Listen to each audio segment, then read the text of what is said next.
Hey John, a little update for you here. I pulled out the CPU board in the back, pulled the EEPROM out of it, cleaned it up, reflowed some solder to some of the pins. I mean, overall, the board doesn't look bad at all. It looks really very clean, actually. There's no hacks or anything like that to it. So I don't think that's the issue.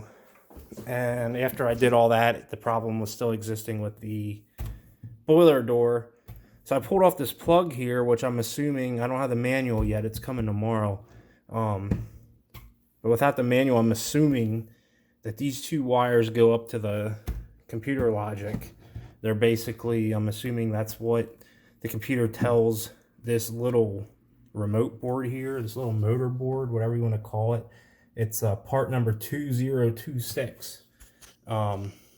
And this is the larger plug that connects to it. There's another plug that connects that goes directly to the motor.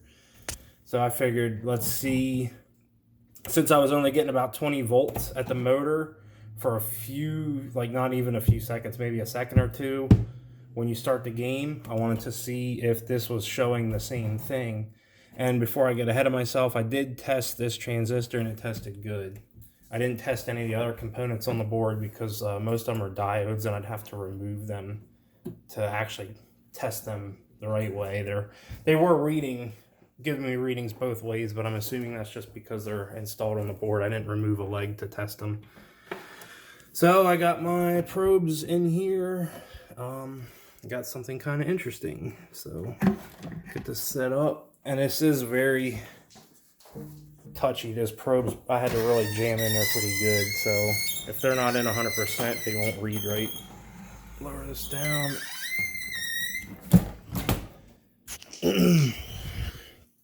Turn the light on.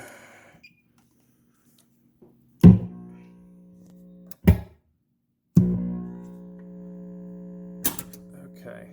Automatically, once the game boots, it goes up to 20 volts. It hangs here for about 15 seconds. You're going to hear a relay click and it's going to drop down. Right there it was. You heard that relay click. I think that relay is for the back box lights, the general illumination. It's over there somewhere. Something's clicking. There it is again. But now it just hovers down like at nothing pretty much. Now if I go to start a game, 23 volts. See, right now the door would have already stopped moving. It would have moved once or twice and then stopped. As you can see, it's still 23 volts. It's still 23 volts. It's not dropping. Now I have no balls in the game. Now it's searching for the ball. But if you wait long enough, this will actually drop back down.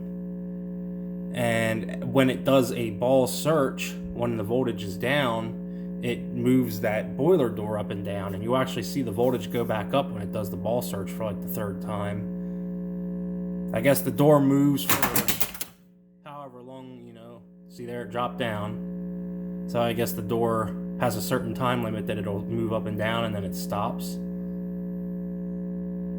Now when it ball searches this last time, it should go back up, which means it's trying to open that door. So to me, it looks like the computer's sending the signal to that board for the door to move it.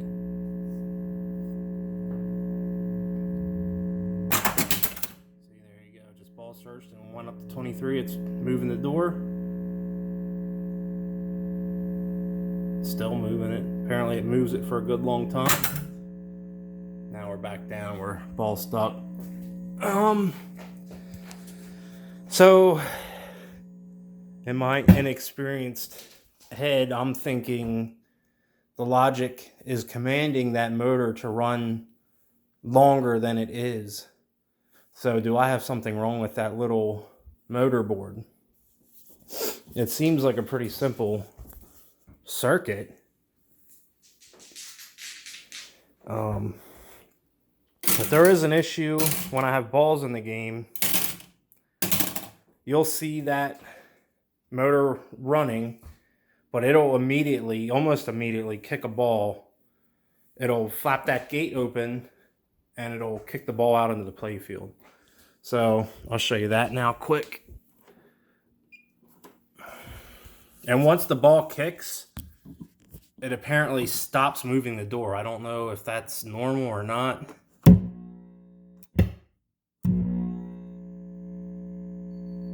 Okay, reboot it. Door's moving. It should be, you know, that's not hooked up obviously, but the computer is sending the voltage to move the door. I'll wait until it drops down. There it goes. So I'm gonna start a game, and I don't know if you'll be able to hear when it plunges the ball. You'll see the voltage drop down.